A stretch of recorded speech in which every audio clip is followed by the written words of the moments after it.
Alhamdulillah, nahmaduhu wa nasta'inuhu wa nastaghfiruh wa na'udzu billahi min shururi anfusina wa min sayyiati a'malina. Man yahdihillahu fala mudilla lahu wa man yudlil fala hadiya lahu. Asyhadu an la ilaha illallah wahdahu la syarika lahu wa asyhadu anna Muhammadan abduhu wa rasuluhu, amma ba'da. Hadirin dan hadirat yang dirahmati Allah. Siapa yang tak ada kitab tu, di situ ada kitab. Ada orang wakafkan kitab.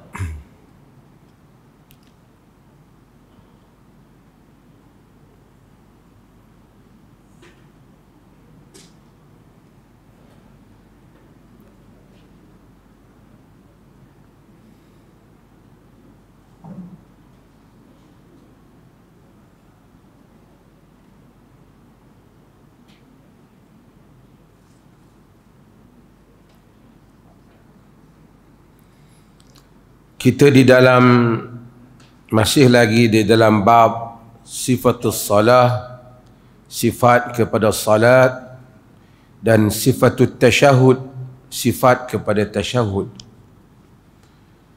Hadis yang berikutnya ialah hadis daripada Abdullah bin Mas'ud radhiyallahu anhu.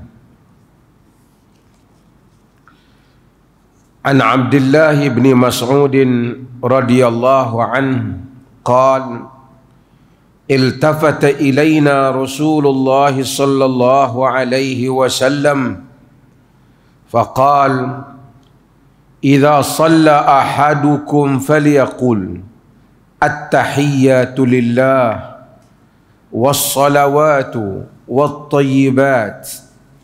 Assalamu alayka ayyuhan nabi wa rahmatullahi wa barakatuh. Assalamu alayna wa ala ibadillahi salihin. Ashhadu an la ilaha illallah wa ashhadu anna Muhammadan abduhu wa rasuluh. Thumma yatakhayyar min ad-du'ai a'jabahu ilayhi fayad'u. Muttafaqun alayh. Wal lafdhu lil Bukhari. Walin Nasa'i kunna naqulu qabla an yufrada alayna at-tashahhud. Wali Ahmad anna an-nabiy sallallahu alayhi wasallam 'allama at-tashahhud wa amarahu an yu'allimahu an-nas. Daripada Abdullah bin Mas'ud radhiyallahu anhu, dan kita telah terjemahkan ataupun kita telah perkenalkan pada kuliah-kuliah yang lepas tentang sahabat Nabi yang faqih ini, yang alim di dalam fiqh, iaitu Abdullah bin Mas'ud. Walaupun orangnya kecil sahaja, tetapi alim, menguasai ilmu fiqh. Abdullah bin Mas'ud meriwayatkan, katanya, iltafata ilaina Rasulullah sallallahu alaihi wasallam. Rasulullah sallallahu alaihi wasallam melihat kepada kami. Iltafat yakni berpaling, melihat pada kami.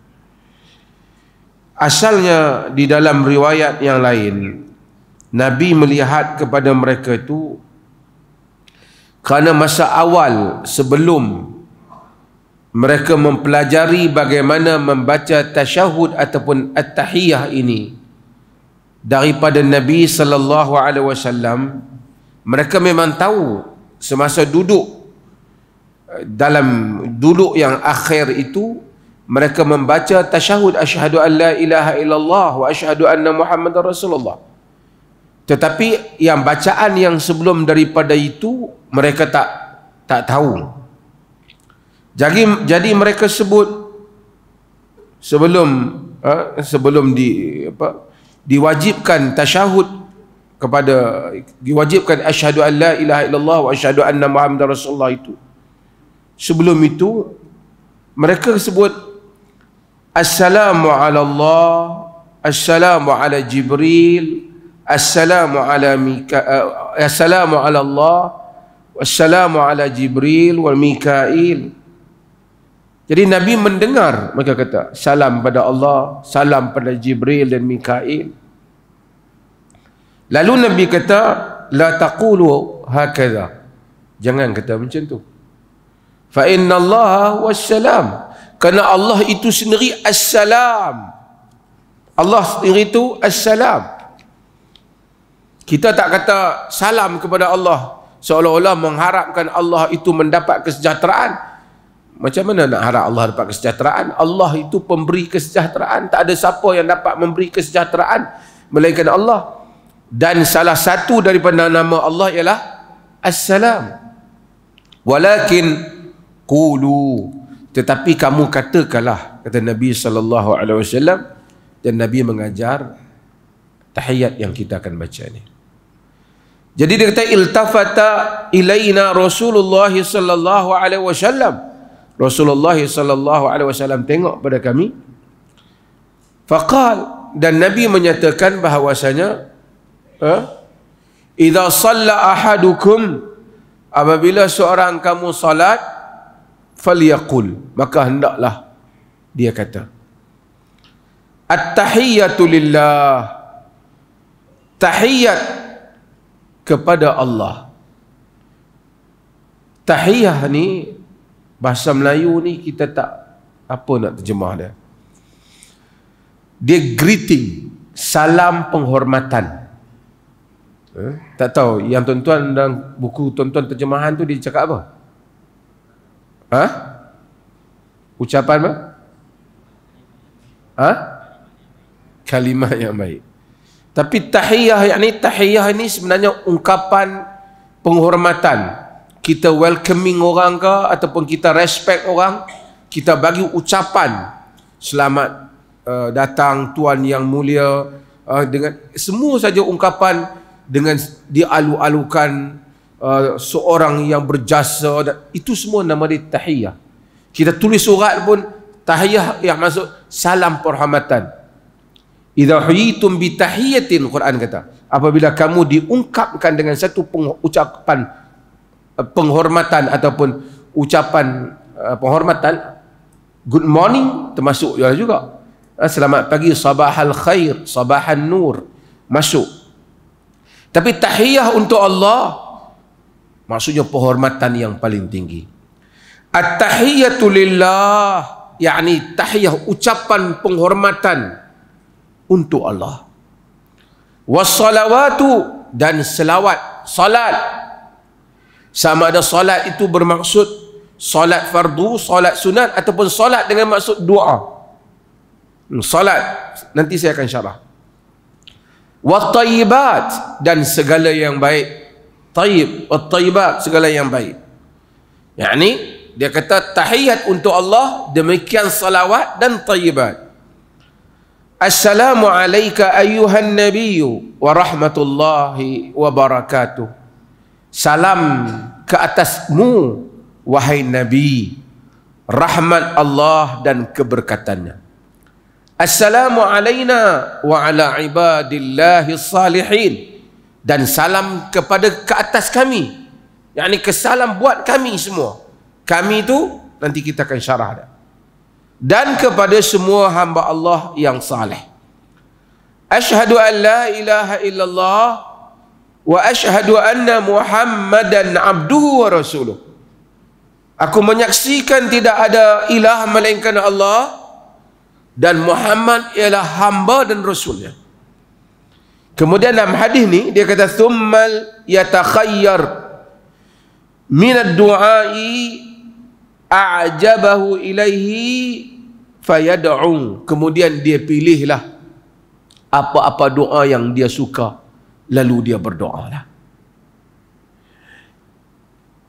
Riwayat ini adalah riwayat Abdullah bin Mas'ud. Dari segi kekuatan sanad, tanpa perbezaan pendapat di kalangan para ulama, inilah sanad yang paling kuat yang meriwayatkan bacaan tahiyah ataupun tasyahud. Paling kuat iaitu at-tahiyyatu lillah, as-salawatu at-tayyibat. Yang lain sama, cuma dia sebut asyhadu an la ilaha illallah wa asyhadu anna Muhammadan abduhu wa rasuluh. Satu lagi, dia ada beberapa lafaz tahiyat ni. Ini yang the strongest narration ataupun the strongest chain of narration, sanad yang paling kuat. Yang satu lagi ialah riwayat yang sahih juga, yang diriwayatkan daripada Abdullah bin Abbas. Ini adalah daripada Abdullah bin Mas'ud.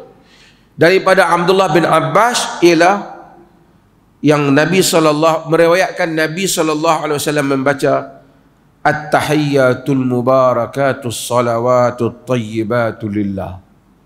Macam yang kebiasaan tuan-tuan belajar. Itu juga di dalam riwayat yang sahih yang datang melalui jalan Abdullah ibn Abbas.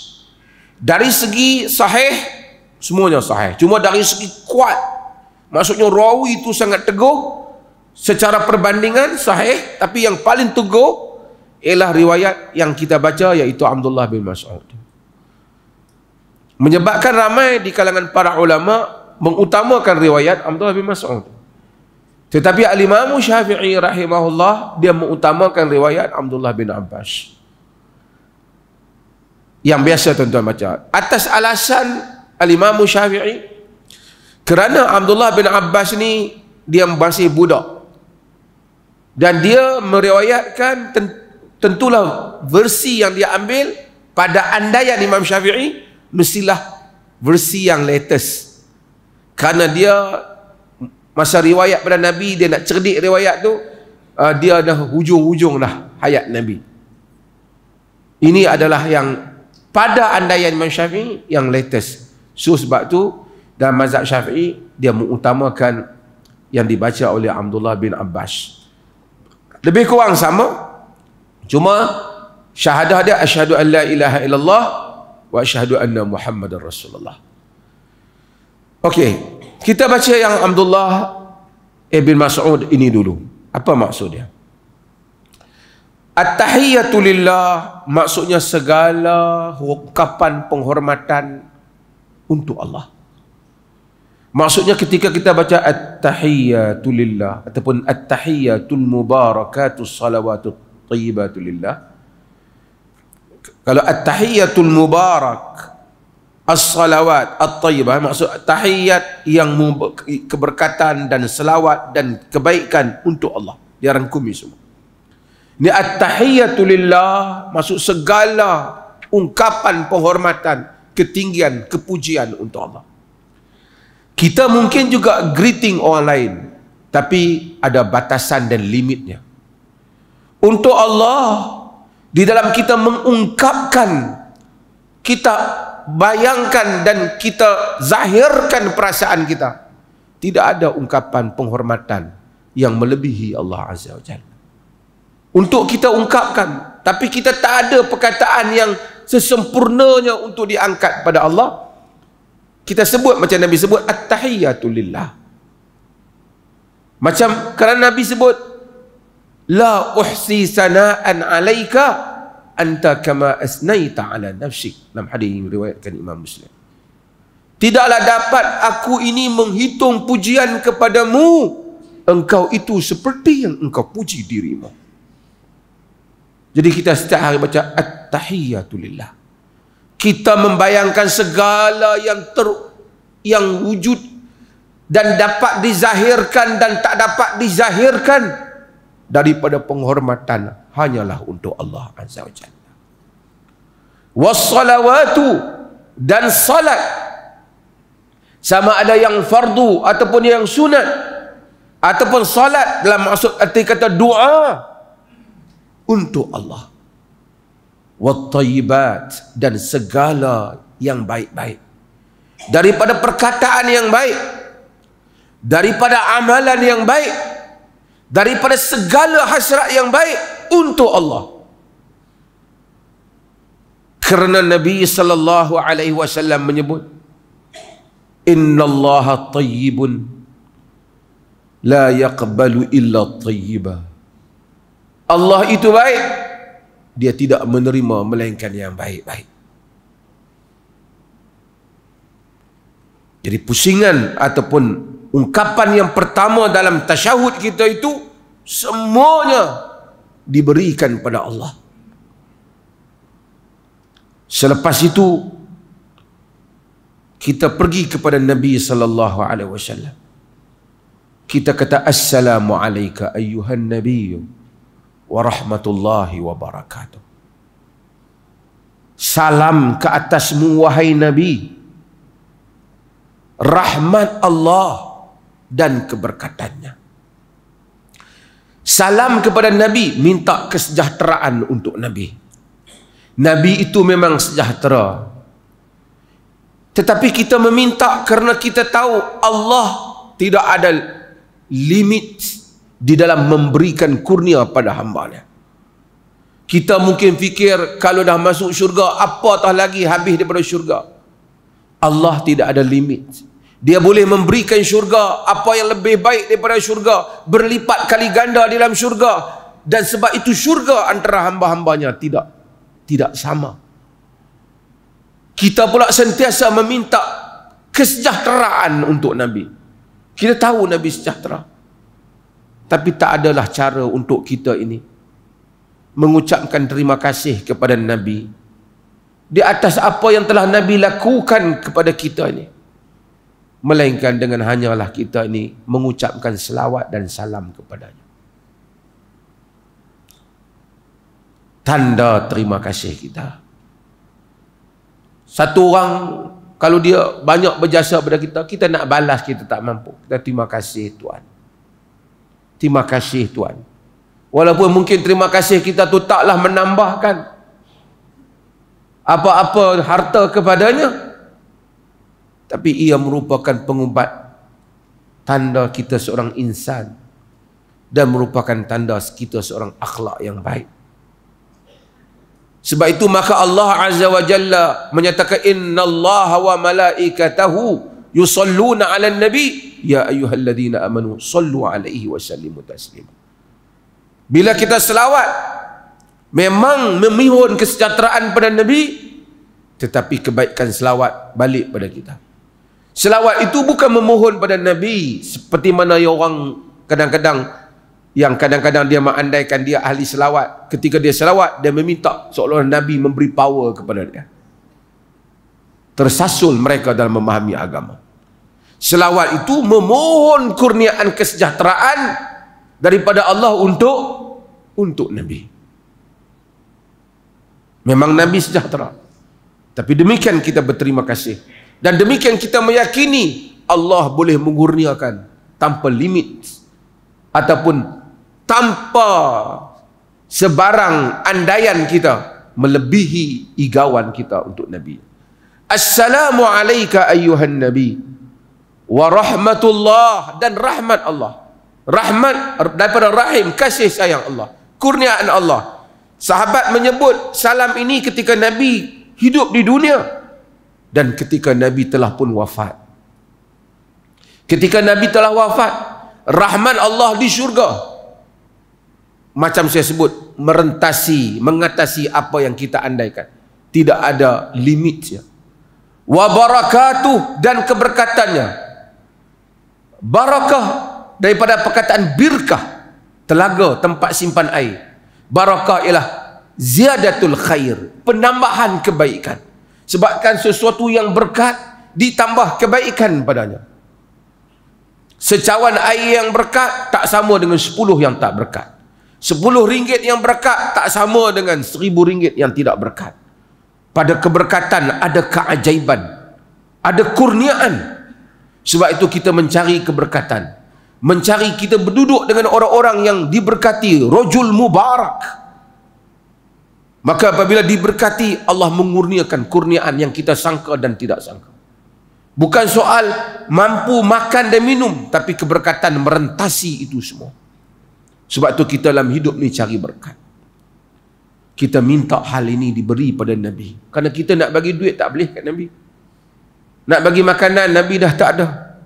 Yang ada hanyalah memohon pada Tuhan, limpahlah kurnia pada Nabi kami ini. Assalamu alayka ayyuhan Nabi.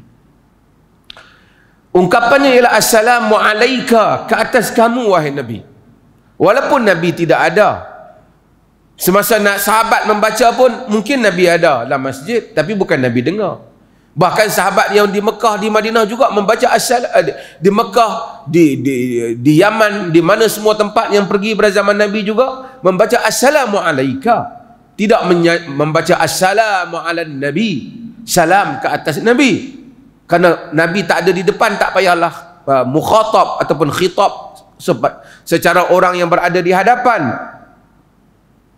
Pada andaian seperti mana pendapat Abdullah bin Mas'ud. Kerana Abdullah bin Mas'ud dia menyatakan, kunna naqul fi ahdin Nabi assalamu alayka ayyuhan Nabi wa rahmatullah wa barakatuh, falamma mata qulna assalamu ala Nabi, assalamu ala Nabi wa rahmatullahi wa barakatuh. Dia kata dahulu kami membaca assalamu alayka ayyuhan Nabi, salam kepada kamu wahai Nabi. Bila Nabi wafat kami membaca assalam, salam kepada Nabi, kata Abdullah bin Mas'ud. Tetapi ulama-ulama majoriti berpendapat bahawa kenyataan Abdullah bin Mas'ud ini hanyalah pendapat peribadinya. Kerana ada riwayat di mana yang diriwayatkan oleh Imam Malik dalam Muwatta, di mana Umar bin Khattab mengajar bacaan tasyahud di atas mimbar. Dan Umar mengajar assalamu alayka, bukan assalamu ala Nabi, assalamu alayka, seperti lafaz walaupun Nabi dah tak ada. Dan disaksikan oleh semua sahabat yang hadir, dan tidak ada yang mengubah atau memberikan pendapat yang berbeza dengan Umar. Maka walaupun ada pendapat, Al-Albani menyebut juga pendapat itu, tetapi kita menyatakan bacaannya seperti yang dibaca oleh jumhur para ulama, assalamu alayka ayyuhan Nabi, assalamu alayka ayyuhan Nabi wa rahmatullahi wa barakatuh.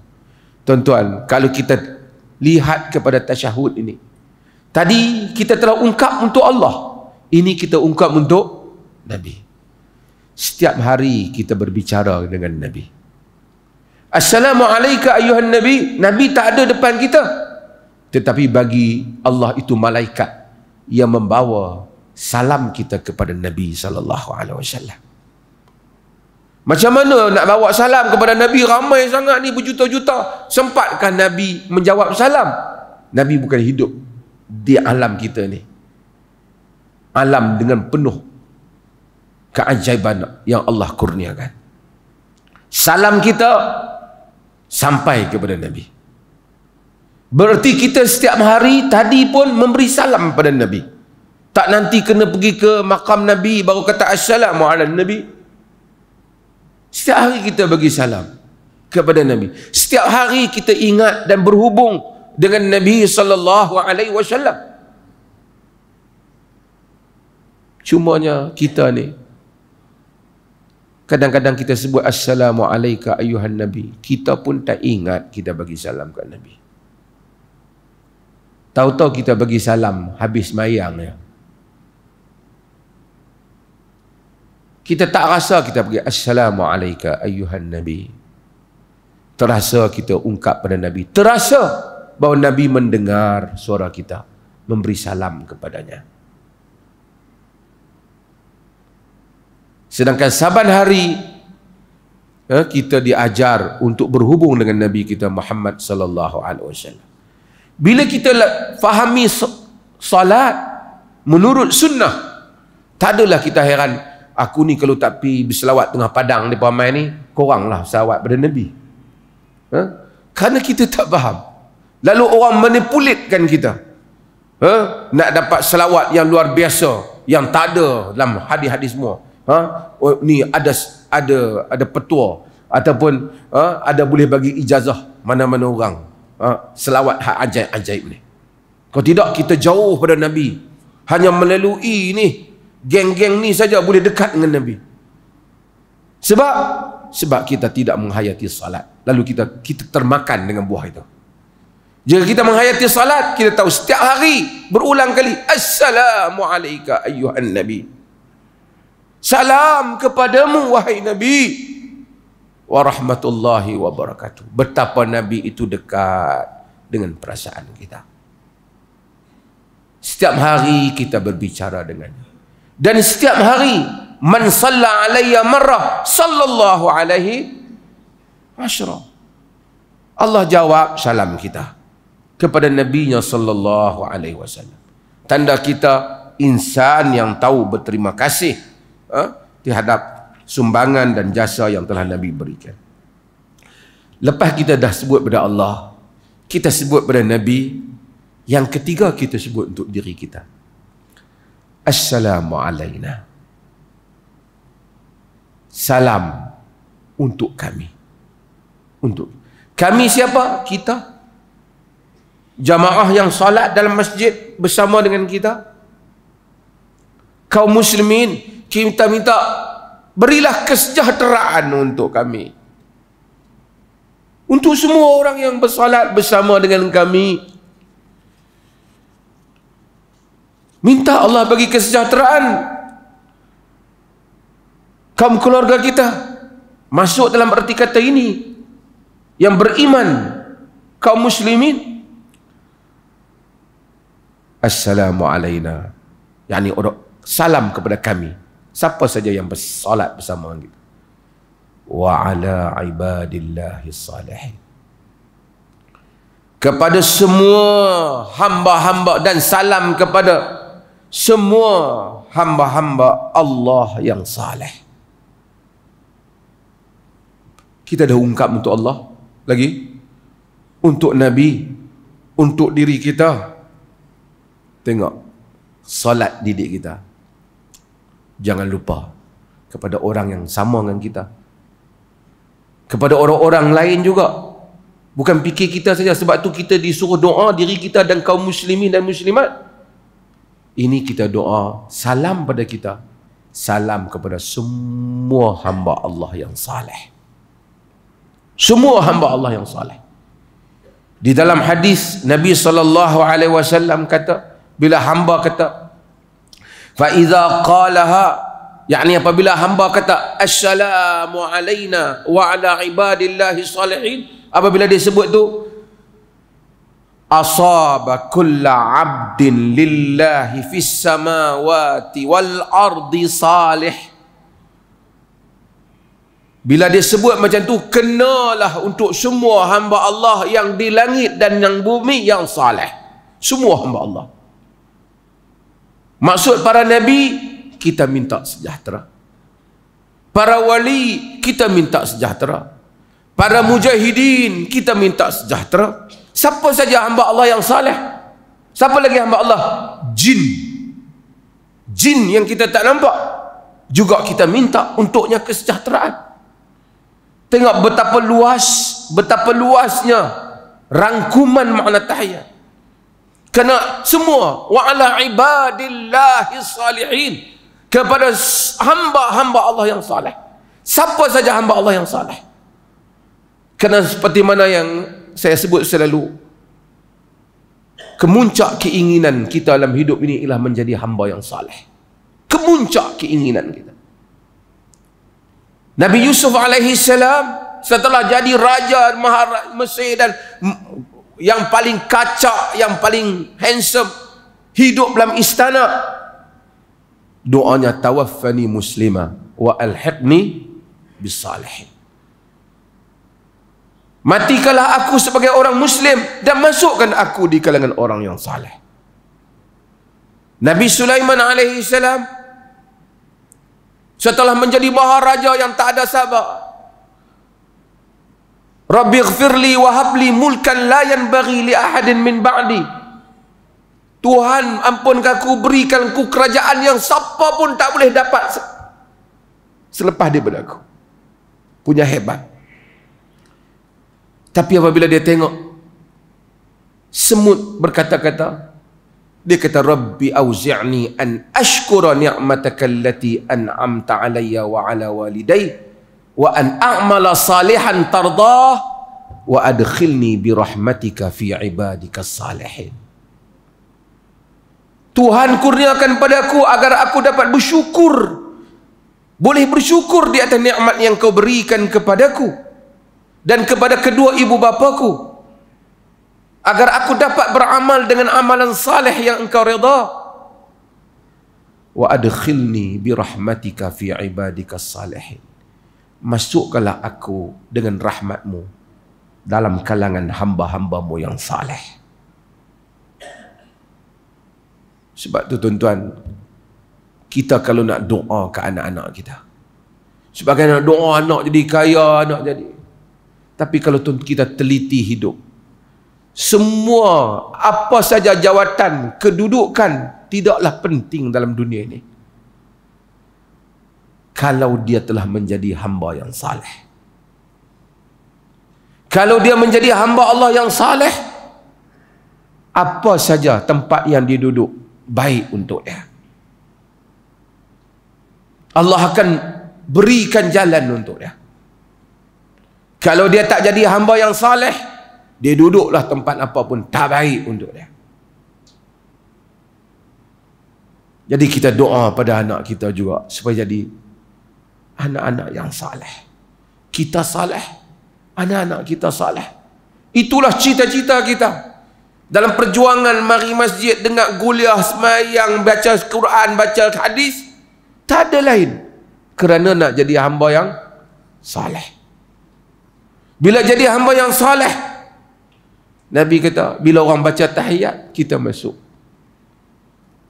Assalamu alayna wa ala ibadillahi salihin. Semua hamba-hamba Allah yang saleh.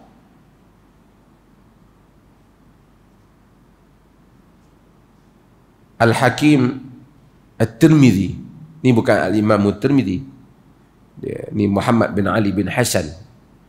Dia ada kitab dan Nawadirul Usul, meninggal pada tahun 320 Hijrah.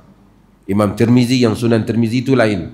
Itu apa nama, Abu Isa At-Tirmizi itu meninggal pada tahun 279 Hijrah. yakni 322 Hijrah orang lain. Tapi dia alim, dia kena ahli sunnah, sufi, sufi salih. Dia kata, man arada an yahdha bi hadha salam alladhi yusallimuhu al-khalqu fi salah falyakun abdan salih. Sesiapa yang teringin mendapat habuan daripada salam ni, yang setiap hari hamba-hamba Allah duk sebut ni, kalau dia teringin dapat habuan ni, jadilah dia di kalangan orang yang salih. Wa illa haramallahu min hadzal fadl. Kalau tidak, Allah min wa illa haramallahu hadzal fadl azim. Jika tak, Allah Taala tak bagi kurniaan yang besar ni, kata dia. Semua hamba Allah yang salih kita minta. Artinya tiap hari kita ada hubungan dengan para anbiya dulu. Mana-mana orang soleh, di kutub utara ke, di selatan yang kita tak nampak ke, di mana dia duduk ke, jin ke, kalau dia soleh, kita telah minta doa kesejahteraan untuk dia. Kerana hatta jin, dalam surah Al-Jin kita sebut apa? Wa inna minna salihun wa minna duna dhalik wa kunna tara'iqa qidada. Di kalangan kami ada yang saleh, di kalangan kami ada yang selain benda tu. Jin kata dalam surah. Contoh baca dalam surah jin. Kami ada macam-macam jenis. Hatta jin yang saleh kita doa.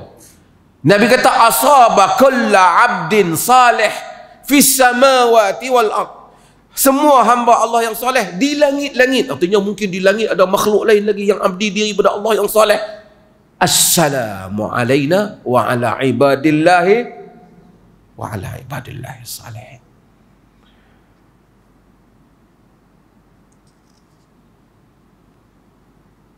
Kemudian selepas daripada kita membaca hal itu, barulah kita menyebut asyhadu an la ilaha illallah wa asyhadu anna muhammadan abduhu wa rasuluh. Aku menyaksikan tidak ada ilah yang diabdikan diri melainkan Allah. Yang ni, yang geng-geng tu tak puas hati pasal tauhid uluhiyah ni. Dia kata geng tu tak mau sembah kubur lah tu. Geng tu cukup anti kalau orang pergi minta kat kubur, kat wali abdal, wali kutub. Kita tak, kita la ilaha illallah. Kita abdikan diri hanya pada Allah. Bukan cerita main-main sembah kubur ni.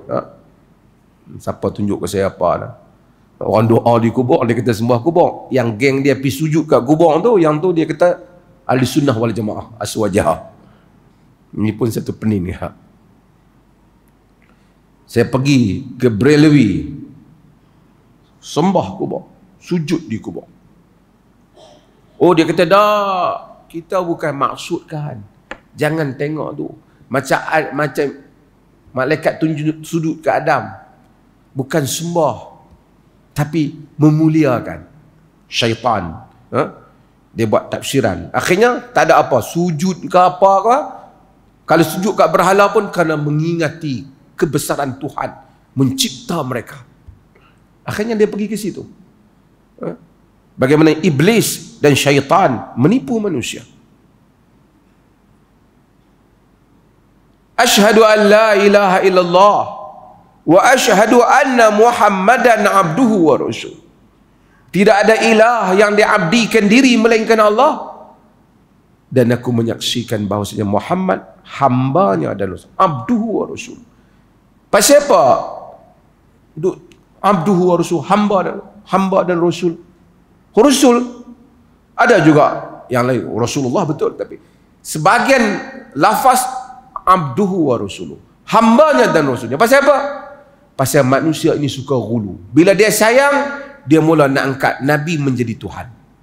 Itu yang berlaku pada Nabi Isa AS.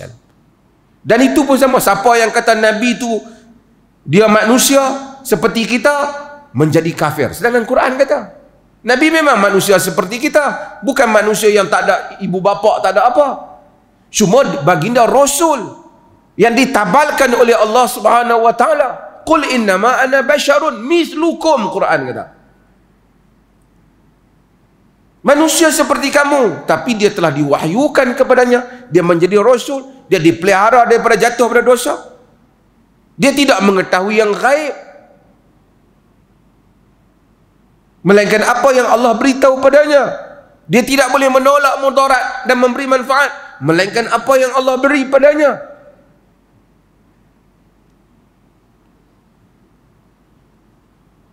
Wa asyhadu anna Muhammadan abduhu wa rasul, hambanya dan rasulnya. Sebab itu Allah apabila menyebut peristiwa-peristiwa besar, supaya manusia ini tidak akhirnya menyatakan Nabi itu seolah-olah ada power sendiri, menyebut tentang kehambaan Nabi sebagai hamba. Subhanalladzi asra bi'abdihi lailan minal masjidil harami ilal masjidil aqsa. Maha suci Tuhan yang menjalankan hambanya. Dia tak kata yang menjalankan rasulnya. Dia tak kata yang menjalankan Muhammad. Yang menjalankan hambanya. Supaya kamu tahu, Muhammad bin Abdullah Rasulullah dijalankan oleh Allah, bukan dengan kudrat sendiri. Artinya kalau Allah tak wujudkan peristiwa tu, nak pergi ke Masjidil Aqsa satu malam saja, naik ke langit. Tapi nak pergi ke Madinah, Nabi kena ambil kenderaan, ambil Abdullah bin Uraiqid, kena berjalan menyorok di gua. Kenapa tak buat sekelip mata juga? Kerana yang itu Allah beri, yang ini Allah tak beri. Bagaimana membuktikan apa yang Allah takdirkan berlaku, Nabi pada dirinya sendiri tidak akan berlaku, melainkan dengan kadar yang Allah kurniakan sahaja.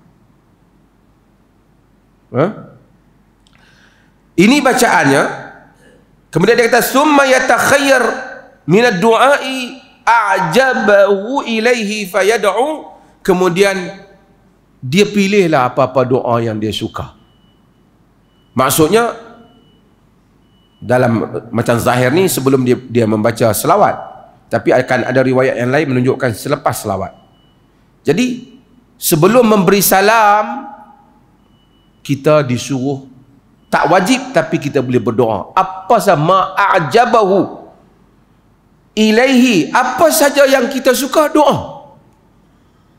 Dan kita terlepas, ramai orang terlepas tempat yang Nabi suruh doa, iaitu sebelum memberi salam.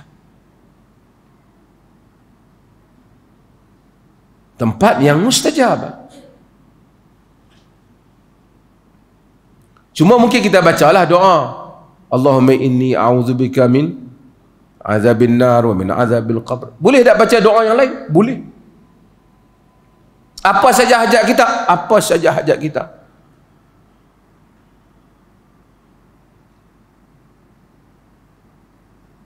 Dalam riwayat yang dhaif dalam Imam Tirmizi dia sebut dhaif, tapi bukan terlalu dhaif, boleh diambil sebagai satu galakan umum. Falyas'al ahadukum rabbahu hajatahu hatta shis'a na'lihi idzan qata'a. Hendaklah seorang kamu mintalah apa saja. Falyas'al ahadukum rabbahu hajatahu kullaha. Dhaif riwayat ni. Seorang kamu mintalah hajat dia daripada Tuhan dia apa saja, sehingga kalau tali kasut dia putus pun mintalah pada Tuhan. Allah suka orang minta kat dia. Bagi membuktikan kamu hamba, minta pada aku. Ya Allah, aku nak makan tengah hari lauk sedap, minta tak? Hang ni yang tu pun nak minta kat Tuhan. Dapat pahala dia minta. Dan Allah bagi. Cuba ni. Bukanlah cuba.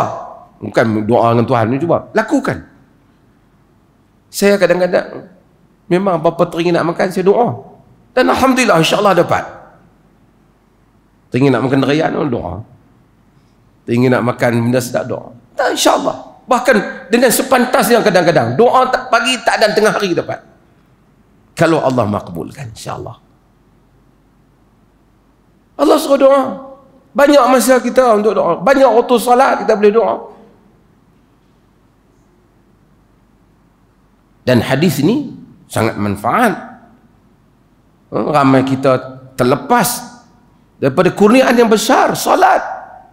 Sehingga kita tak tahu tempat-tempat yang penting di dalam salat. Hadirin dan hadirat yang dirahmati Allah. Cuma dari segi sedikit perbincangan ialah hadis ni kalau kita baca, macam saya sebut kali, kalau kita baca hadis ni dengan membaca at-tahiyyatu lillah, as-salawatu at-tayyibat, tasyahud kita tadi macam mana? Assalamu alaikum, asyhadu an la ilaha illallah wa asyhadu anna Muhammadan abduhu wa rasuluh. Kita itu dia punya package dah. Kalau kita baca riwayat Ibnu Abbas, at-tahiyyatu lillah, as-salawatu at-tayyibat, at-tahiyyatul mubarakatu salawatu at-tayyibatu lillah. Jadi kalau kita baca yang itu, dia punya tasyahud dia asyhadu an la ilaha illallah, syahadah dia asyhadu an la ilaha illallah wa asyhadu anna Muhammadar Rasulullah. Mana boleh baca? Dua-dua boleh baca. Dua-dua boleh baca. Mungkin ada masa kita baca yang ini dan yang kita baca yang ini. Walin Nasa'i, kata Imam Nasa'i sikit ya, kata Imam Nasa'i dalam riwayat Nasa'i. An-Nasa'i ialah Imam Nasa'i. Nasa'i ni nama dia Ahmad bin Shu'aib. Tu nama dia Imam Nasa'i. Kita Ahmad bin Shu'aib An-Nasa'i, nama dia Ahmad bin Shu'aib bin Ali bin Sinan bin Bahr An-Nasa'i. Ahmad bin Shu'aib An-Nasa'i ni dia lahir di, pasal apa panggil Nasa'? Dia lahir di negeri dia tu nama Nasa'. An-Nasa'i tu negeri dia Nasa'. Ada orang kata dulu masa saya kecil ada ustaz dia kata Sunan An-Nisa'i, iaitu sunan isteri-isteri Nabi. Barangkali dia pun tak pernah jumpa kitab tu. Dia tahu nak murid dia pun tak tahu apa. dia goreng je lah kan. Tapi tak apalah. Mungkin barangkali tak ada apa dia nak habaq satu, dia habaq. Tapi bukan maksud sunan isteri. Memang ada sebahagian kata negeri tu diserang, semua orang lari, tinggal orang wanita saja jadi nisa. Tapi dia An-Nasa tu nama negeri dia. Nasa ni dia adalah di dalam wilayah Khurasan. Khurasan zaman dulu ni dia luas, dia merangkumi Afghanistan, masuk juga Uzbekistan, sikit masuk juga Iran di sebelah timur ni, masuk Turkmenistan ni tuan-tuan. Sekarang ni Nasa ni dia duduk dalam Turkmenistan lah. Nak sebut dia pun payah negeri dia ni. Turkmenistan ni tuan-tuan, Turkmenistan. Tuan-tuan pergi dia Uzbekistan, Turkmenistan. Belah sini Iran. Negeri dia besar, cantik. Cuma orang jarang pergi dulu sebab komunis. Sekarang ni mereka mula berkembang balik negeri mereka. Bila Al-Imam An-Nasa'i, orang kata rawahun Nasa'i, kalau ahli hadis kata rawahun Nasa'i, dia sebut rawahun Nasa'i, maksudnya Imam Nasa'i meriwayatkan di dalam Sunan As-Sughra ataupun nama dia Al-Mujtaba. Al-Mujtaba. Imam Nasa'i ni, Ahmad bin Shu'aib ni, dia tulis, dia ahli hadis yang hebat. Dia himpunkan hadis-hadis dia dalam satu kitab yang besar. Nama dia As-Sunan Al-Kubra, As-Sunanul Kubra. Dia bagi Sunanul Kubra ni kepada salah seorang amir, gubernur di Ramlah. Dia bagi gubernur tu, kata semua ni yang sahih ke? Dia kata bercampur, ada yang sahih dan yang tak sahih. Dia buat yang sahih saja, dia kata. Gubernur tu cadang pada dia. Jadi dia tajarrudkan, dia ambil daripada kitab dia yang besar tu, dia saring, dia pilih yang pada dia sahih dan kuat, yang tu dinamakan Al-Mujtaba ataupun Sunan Nasa'i, Sunan As-Sughra. Bila kita kata rawahun Nasa'i, Imam Nasa'i riwayat, kita masukkan yang kecil tu lah. Tapi kalau kita nak masukkan dalam kitab yang besar, ulama hadis kata rawahun Nasa'i fil Kubra. Nasa'i meriwayatkan dalam Kubra, maksud yang besar. Kalau tak sebut fil Kubra, maksudnya memang dia masukkan yang Mujtaba itu. Ini kaedah lah di dalam pengajian ilmu hadis. Panjang. Tuan-tuan azan dulu lah. Masuk tu lah.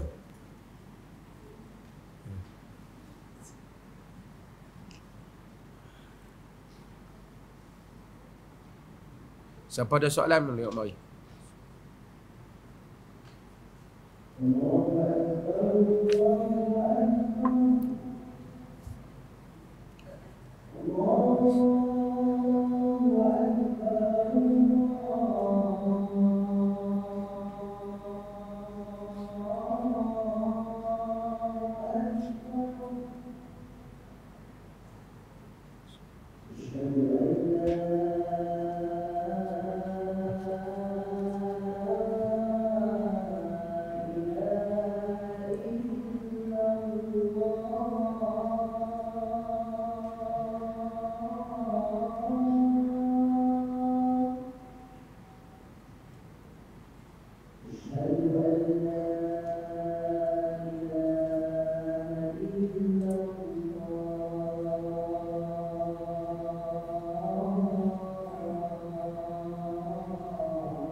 Bismillah.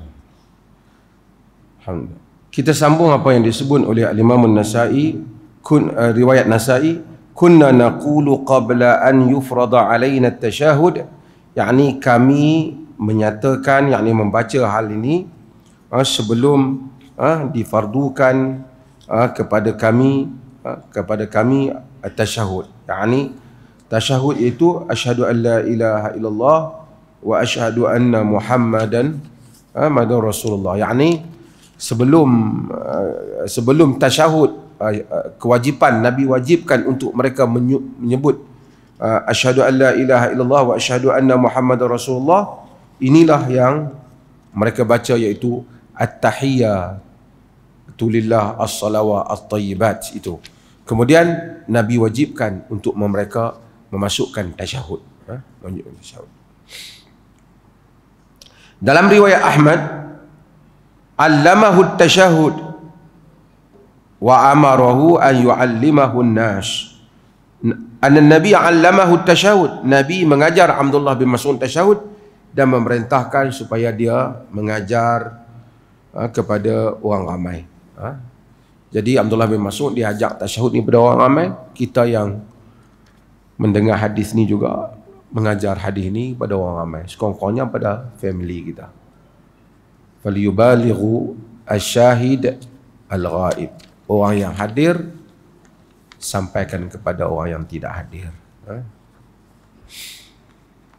Okey, ni ada soalan yang saudara kita hantar atas ni, panjang sikit. Saya nak baca semua kali, panjang, saya baca sikit lah. Assalamualaikum. Saya seorang isteri dan ibu kepada seorang anak. Untuk pengetahuan Datuk, saya datang dari Sungai Petani, Kedah hari ini semata-mata sebagai ikhtiar untuk mohon bantuan Datuk mendoakan kesembuhan untuk saya, suami dan anak. Saya mengalami masalah gangguan mistik. Selalu terdapat lebam-lebam pada anggota badan dan kerap ditindih ketika tidur. Saya juga kerap diserang dengan sakit-sakit sendi, lesu-lesu badan sehingga tak mampu bangun sepanjang hari, tetapi pelik hilang dalam sekelip mata setelah makan kurma ajwa. Berdasarkan gangguan yang saya alami menunjukkan saya disukai jin. Dalam kurungan ni tulis, namun tak dapat saya ceritakan kerana aib. Selain dari itu, suami dan anak saya juga sering mengalami sakit-sakit sendi dan sakit kepala yang juga sembuh begitu saja setelah makan kurma ajwa. Untuk pengetahuan Datuk, saya pernah ikhtiar berubat dengan perubatan Islam. Habaq perubatan jampi ya. Ruqyah. Namun akhir-akhir ini gangguan yang saya alami makin teruk, membuatkan saya semakin tertekan sehingga mengganggu kehidupan. Walau bagaimana pun saya bersyukur atas ujiannya kerana Allah telah menjadikan saya hamba yang baik. Saya mohon Datuk untuk doakan kepada saya, suami dan semua gangguan untuk sembuh. Pertama, kita semua doa kepadanya, Allahumma shfi washfi Allahumma shfiha washfi usrataha, Ya Allah, sembuhkanlah dia dan keluarganya, syifaan ajilan, kesembuhan yang sempurna. Allahumma rabban nas muzhibal ba's isfi anta syafi la syifaan illa syifauk. Ya Allah, tidak ada penyembuhan melainkan penyembuhanmu, dan sembuhkanlah saudara kami ini dan keluarganya. Amin. Saya sebut sikit, ada dua keadaan di dalam hal yang disebut ini. Kadang-kala ada penyakit yang bukan disebabkan jin, memang tubuh kita sakit, darah kita tersekat ke, ataupun kita perlukan lihat kepada pakar untuk lihat hal itu. Cuma kadang-kala memang ada hal yang disebabkan oleh kerana gangguan jin, dan sama ada ia sihir ataupun dia disebabkan gangguan jin bukan kerana sihir, tapi kerana jin itu ganggu satu orang. Kalau kerana sihir, dan kita tahu Al-Quran menyebut tentang sihir. Wattaba'u ma tatlu syayatinu ala mulki Sulaiman. Kita baca dalam surah Baqarah. Sehingga Allah menyebut yufarriquna bainal mar'i wa zawjih. Sihir yang dipelajari itu dapat boleh memisahkan seseorang daripada pasangannya. yakni sihir, sehingga satu orang boleh berpisah daripada pasangannya. Dia panggil sihut tafriq, sihir yang memecahkan. Dia bagi pecah, orang berpisah. Dia tengok tak boleh pasangan, dia tengok dia jadi benci. Sihir pasangan dia ke, keluarga dia. Boleh tak sihir berlaku demikian? Boleh berlaku. Dan melalui jampi min syarrin naffasati fil uqad, dengan tiupan-tiupan wanita yang meniup pada simpulan-simpulan, pada uqad, pada simpulan. Ya. Karena manusia kadang-kala sihir ni ajaib alam dia, dan manusia minta pertolongan daripada jin. Wa innahu kana rijalun minal ins ya'udzuuna bi rijalin minal jin fazaduhum rahaqa. Wa annahu kana rijalun minal ins, lelaki-lelaki di kalangan manusia, ya'udzuuna bi rijalin minal jin, minta perlindungan daripada lelaki-lelaki di kalangan jin. Dalam surah Jin, fazaduhum rahaqa, mereka itu menambah, mereka menambah pada mereka rahaqa, kesombongan, kesesatan, dosa. Mungkin maksud manusia dengan dia minta kat jin, jin bertambah jadi jahat, ataupun jin menambahkan kejahatan pada manusia.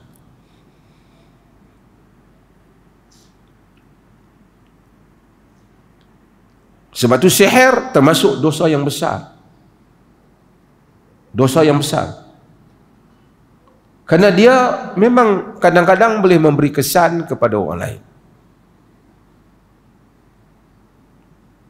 Sebab itu kita diajar, Nabi ajar banyak bacaan. A'udzu bikalimatillahi tammati min syarri ma khalaq, daripada kejahatan apa yang dilakukan. Min hamazati syayatin wa an yahdurun, daripada kehadiran syaitan, daripada tiupan syaitan dan kehadirannya.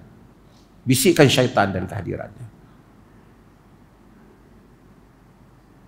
Dan kadang-kadang apabila dia kena pada tubuh orang, dia kena cari jalan untuk sembuhkan dengan bacaan-bacaan. Dalam banyak keadaan, seseorang dia ada beberapa keadaan yang biasa. Yang pertama ialah sihir ataupun jin ni, yang pertama langkah kita buat protection dulu supaya kita jangan kena. Prevention. Dalam perubatan dia kata prevention better than cure.